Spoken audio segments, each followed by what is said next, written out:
ना कुछ बोलती है ना रोती है। मुझे बिल्कुल समझ नहीं आ रहा है क्या समझाओ समझाओ, मैंने उसे समझाओ। अरे बात ही तो हुई थी, कोई शादी थोड़ी हो गई थी उसकी उस सौभाग्य के साथ। अरे मेरे ही हो गए होते तब कोई बात थी, लेकिन अभी बिगड़ा ही क्या है? पर वो तो क्या मैना, वो तो सौभाग्य के लिए अपने प्राण त्यागने को तैयार है। बस ये समय नहीं है ये बातें करने का। टीलू के भविष्य से ज्यादा इस समय हमें इस बात पर विचार करना है कि इन कत्तीरों से कैसे निपटा जाए। निपटने की क्या बात है? जब तक पिंडा और जीतू की गर्दन नहीं तोड़ी, जब तक वो बस में नहीं आने वाले। और रामू रजवार, सुना है उसका इलाज चल रहा है, लेकिन उसके घाव ठीक होने लगे। हमारी संकट खड़ा कर सकता है महाराज। संकट तो राजपूतों के जीवन का अहम हिस्सा है बल्लभ। खड़गू भाई नहीं दिखे? लगता है ताऊ जी डर गए, बूढ़े हो गए हैं ना। चुप कर बचवा, जो अनाप शनाप ना बोला कर, सोच समझ कर बोला कर। ताऊ जी है वो तेरे, क्या कारण रहा होगा बल्लभ? सुना है उन्होंने कत्यूरों से हाथ मिलाया। तो ताऊ जी अब कत्यूरों की तरफ से लड़ेंगे? नहीं, वो कत्यूरों की तरफ से नहीं लड़ेंगे। अगर वो हमारी तरफ से भी नहीं लड़ेंगे महाराज। जैसे खड़गू भाई की इच्छा। सेना तैयार है बल्लभ? हाँ महाराज, लेकिन इतनी रात गए। सवेरे तक तो बहुत देर हो जाएगी। हम आज रात में ही कत्यूरों को उनके घर में मार गिराएंगे।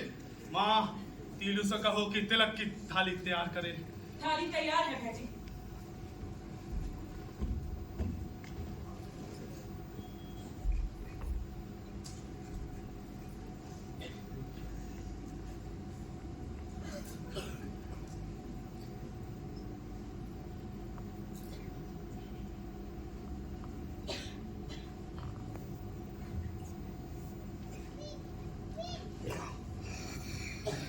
ठहर जा बेटी, तूने अपने खून का ऋण अपने भाइयों के माथे तो चढ़ा दिया है, पर बेटी मुझे अपना ऋणी मत बना।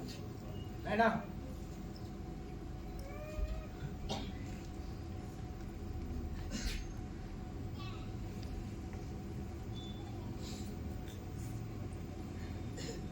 पिताजी, मैं सब समझता हूँ बेटी, पर इसमें तेरा कोई दोष नहीं। तो फिर तुझे सजा किस बात की? ये सब एक बुरा सपना समझकर भूल जा बेटी। वो अभागा इतना ही जीवन लिखा के लेके आएगा, सिर्फ अभी उससे तेरा विवाह थोड़ा हुआ था। क्या ये कम बड़ी बात है? जो होना था सो हो गया पिताजी। जो रह गया है वो है मेरा संकल्प। मैं अब दूसरे विवाह का सोच भी नहीं सकती। मैं तो बस इतना याद रखूंगी कि जिससे मेरी मंगनी हुई थी ऐसे खुशी की। क्या हुआ जो वो जीवित थी? अगर मैं तो जीवित हूं, मैं अपना धर्म निभाऊंगी पिताजी। देख तीलू, तेरे हित में क्या सही क्या गलत ये हमें सोचना है। अभी तो भैजी आप सिर्फ उन कत्यूरों के बारे में सोचो। ये बातें हम भाई बहन फिर कभी कर लेंगे। गुरुजी, रणढेरी बजाओ और सेना को भेजो। विराट की सुरक्षा की जिम्मेदारी अब मैं तुम्हें सौंप और बल्लू को सौंप के जा रहा हूँ। दिलो, अब यहाँ की सारी जिम्मेदारी तुम दोनों की है।